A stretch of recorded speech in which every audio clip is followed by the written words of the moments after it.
Gömlu húsin í Sandgerði eru smíðaverkefni sem byggingameistarinn Sigurður Guðjónsson hefur unnið að á undanförnum árum. Húsin eru til sýnis í gróðrarstöðinni Glitbrá að Stafnesvegi 22 á Sandgerðistögum. Hilmar Bragi kíkti til frænda síns, Sigga í Báru. Sandgerðingurinn Sigurður Guðjónsson eða Siggi í Báru byggingameistari og þrátt fyrir að hann hafi orðið áttræður nú í ágúst, þá hann alls ekki hættur að byggja hús. Þau eru bara aðeins minni en áður. Já, Siggi vinnur að endurgerð eldri húsa í Sandgerði. Hann ver öllum stundum í að smíða líkön af húsum sem byggð voru í Sandgerði fyrir árið 1940. Flest eiga húsin það sameiginlegt að hafa verið rifin eða tekið miklum breytingum. Ég hef lagt áherslu á núna að byggja hús í Sandgerði sem eru ég set strikið við 1940 og legg áherslu á hús sem eru horfin meðan einhver mann eftir og maður fær einhverjar upplýsingar hvernig það voru. Og hvað er að einkenna þessi hús? Þetta mjög mismunandi byggingar? Já, þetta er mjög mismunandi og þetta eru náttúrulega bæir hér og sveitinni í kring og eins og þéttbýlinu. Og ég reyna að taka svona ólík hús frekar.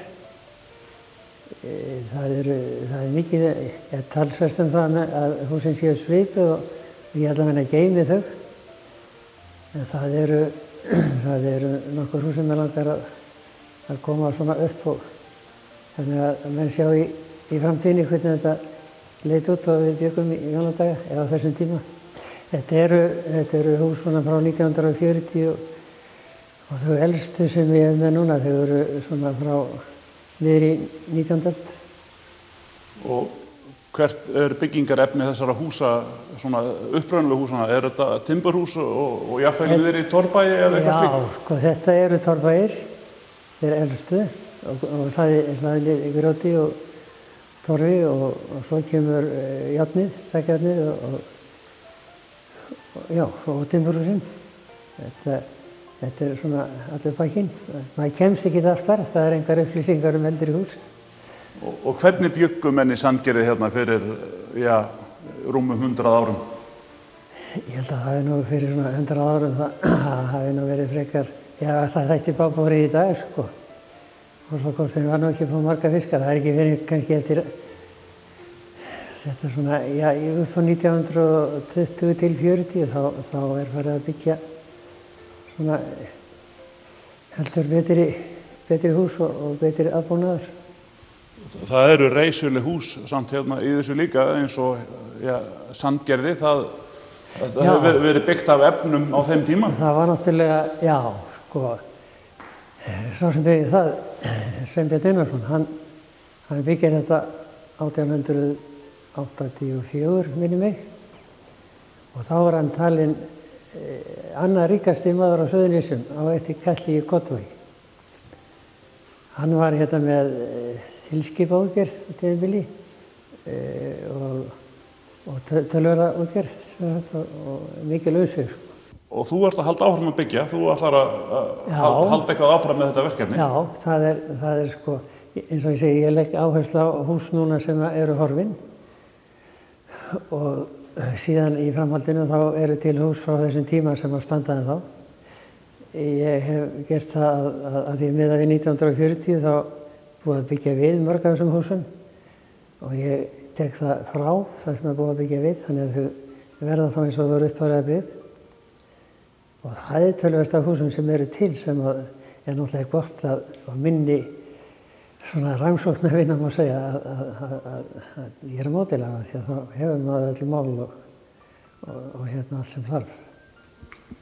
Með þessi hús sem voru byggð hérna svona á fyrri hluta síðustu aldar, voru menn mikið að nýta sér sömu teikningarnar jafnvel innan sveitarfélagsins og jafnvel bara þetta svipuð hús og sjást annar staðar? Sko, já, þetta eru ég held að menn hafi nú lært svona hver á öðrum þannig og ég held að það hafi nú ekki verið mikið teikningar í þetta. Byggðu bara eitthvað svipað og aðrir höfðu gert og það var náttúrulega, ef menn fengu, það var náttúrulega smiðir og sem hafði byggt hús og þá voru þeir fengnir til að byggja annað og þá náttúrulega líktist þetta hvað öðru. Það var eðlilegt. Nú hefur þú verið að byggja þessi módel eftir ljósmyndum í mörgum tilvikum. Já.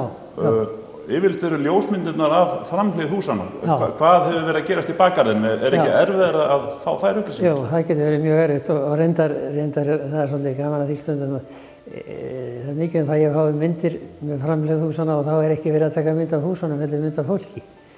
Og það er allar útgáfur af því. Ég nefndi því að fá bara hluta af húsinu sko, og þá vantar manni kannski hluta af því sem hefði átt að vera á myndinni.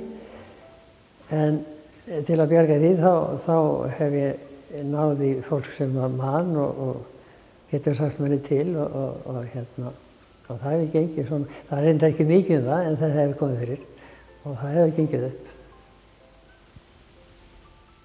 En úr hvaða byggingarefni ert þú svo að byggja þessi módel? Sko, ég verið svona fram að þessu með MDF flötur. Ég með 8 til 16 mm.